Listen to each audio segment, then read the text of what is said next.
Hello Year 3, welcome to your next English lesson. Okay, so before we begin, let's just check if we've got our English book, a sharp pencil, a ruler, last lesson's words lists, okay, so make sure you've got that open in your book, and then also your Who Am I cards that we made at the end of the last lesson. If you've got them in your book, perfect, make sure you've got them ready. If you've done them on card, let's see if we can make sure you go find them so we can write on them later on in the lesson.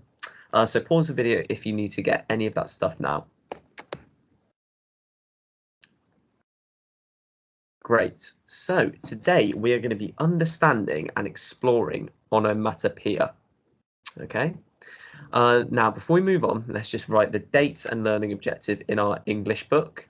So pause the video and do that now. Great. So like I said, we're going to be understanding and exploring onomatopoeia today. So a quick question to start us off. What are onomatopoeia words?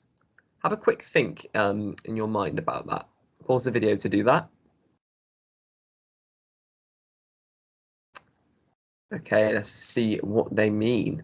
So, onomatopoeia words are words that sound like what it describes. Okay, now I wonder if you can think of any onomatopoeia words off the top of your head. Can you think of any?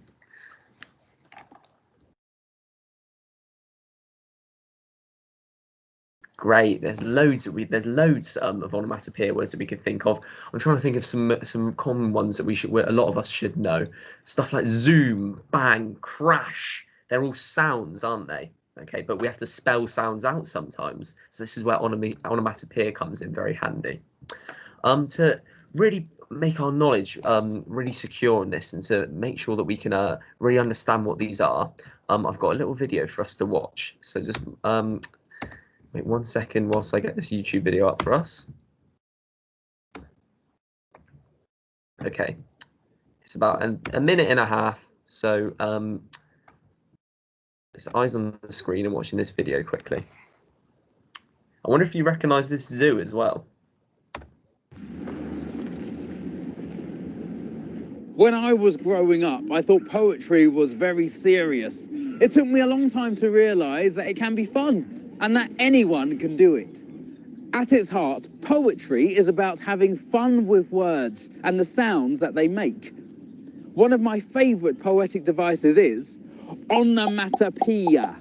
It's a long word, but simply means words that are also sounds. Words like moo, quack, roar, drip, drop, splash.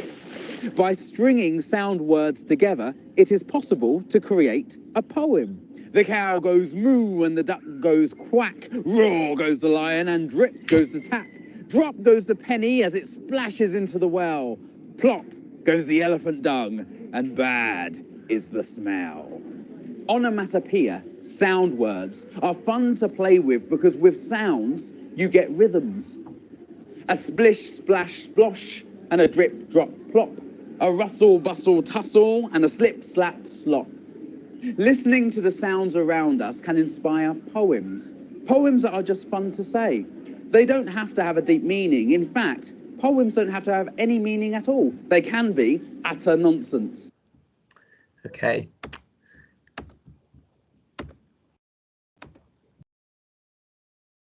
So that video should have really given us a good idea of what onomatopoeia is, and also the fact that we can use them in our poems ourselves, okay, which is what we're going to be writing next lesson. So what I would like us to do is come up with another word bank, a word bank full of onomatopoeia words that's going to help us writing our poem tomorrow.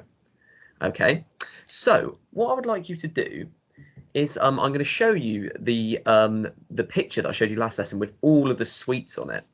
Okay, and whilst you're looking at this picture, I would like you to imagine that all the sweets have come alive. They're moving around. They're doing different things. They're not talking, okay, but they're alive. They're moving. Everything around them is making sounds, okay. And I would like you to look at certain sweets and think, what sounds do they make, and what sounds will they make when they're alive? Okay, So I'm going to quickly pop the picture up here, and I would like you just to pause the video and really try to imagine what they're like and what they sound like. So pause the video and have a look now.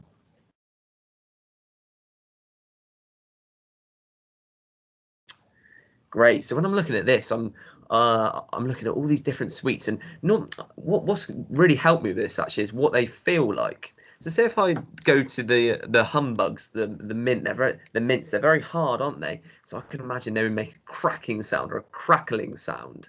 Okay, especially when I bite into them when they're moving around. Okay, but for example, candy floss. They might make it because it's very soft and very light. It'll make a different sound, won't it? A whooshing sound, almost like it's blowing in the wind, maybe. Okay, so there are just a few ideas. Now we've had a think about this. I'm gonna go back to this slide, and I would like you to come up with some more onomatopoeia words to describe the sound of sweets. Another thing to help you with this is imagine you're eating one yourself. What sounds do you hear when you're eating one? Okay, so this is one that I've just given you here. Pop. Okay, so I would like you now to come up with some more onomatopoeia words to help describe the sounds of different sweets. I'm going to put this picture up to help you. Pause the video and do that now.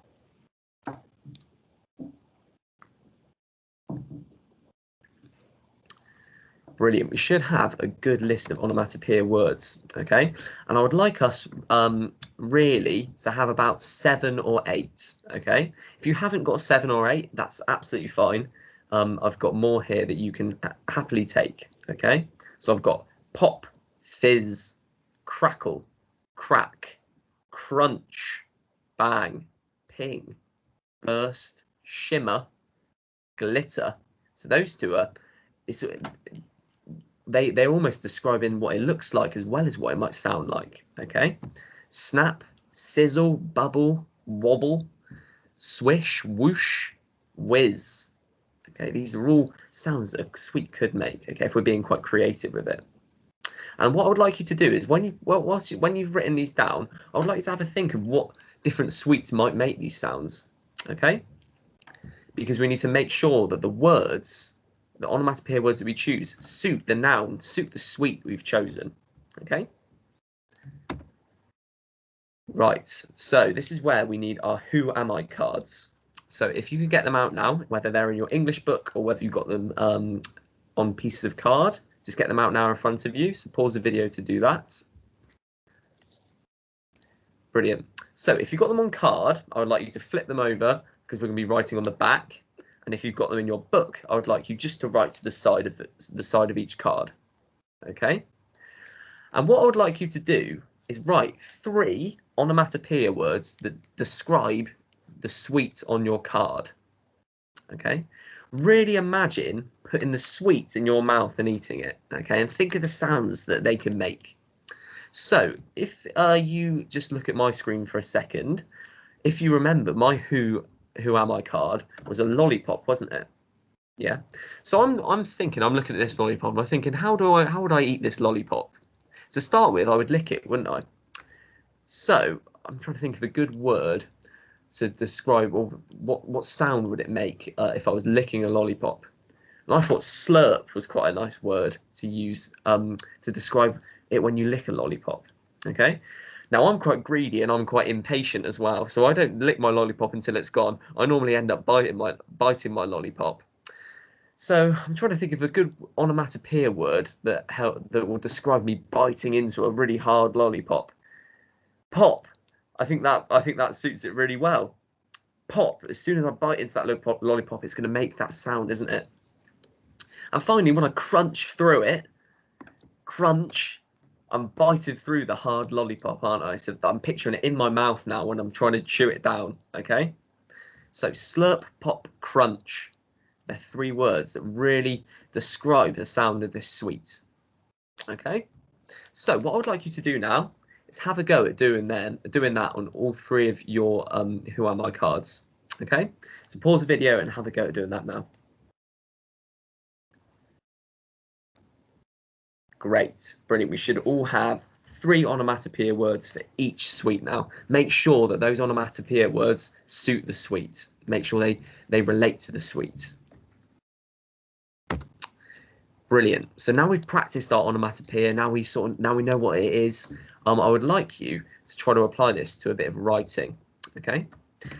So what I want you to do is write a paragraph comparing two different sweets.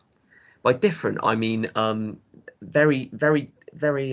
They look different. They taste different.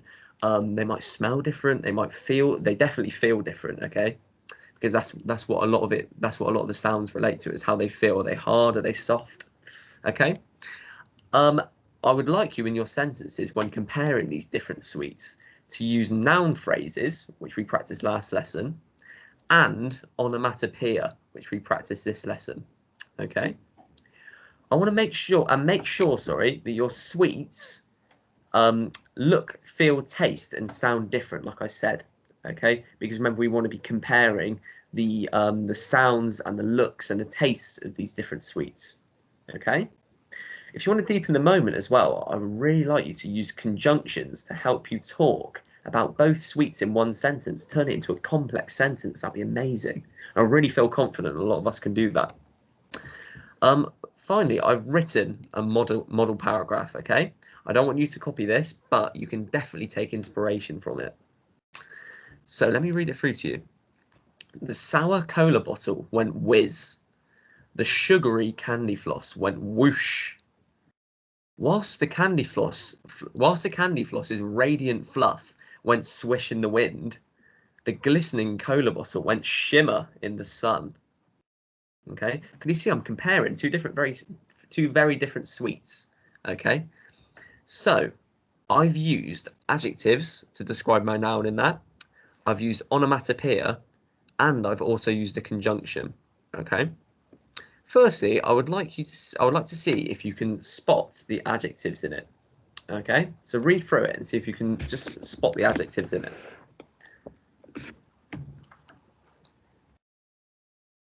Great. So I'm going to highlight the adjectives now. I'm going to read through it myself and highlight it in orange for you. So the sour cola bottle, I'm describing the taste of the cola bottle, aren't I? Went whiz. The sugary candy floss went whoosh. Whilst the candy floss's radiant fluff, describing the colour of the fluff, went swish in the wind, the glistening cola bottle went shimmer in the sun. So there are 4 adjectives there that are describing our nouns, describing our sweets. Okay, well done for spotting those if you did. Secondly, I would like you to spot the onomatopoeia words in the paragraph as well. So pause the video and have a go at spotting them. Great, I'm just going to highlight these in green. The sour cola bottle went whiz. Great. The sugary candy floss went whoosh. I'm almost imagining the candy floss in the wind there, which I say in the next sentence as well. Whilst the candy floss's radiant fluff went swish in the wind, the glistening cola bottle went shimmer in the sun. Okay, so there are another 4 onomatopoeia words there. Okay, and finally, I've deepened the moment and I've added a conjunction somewhere. I wonder if you can spot it in the sentences.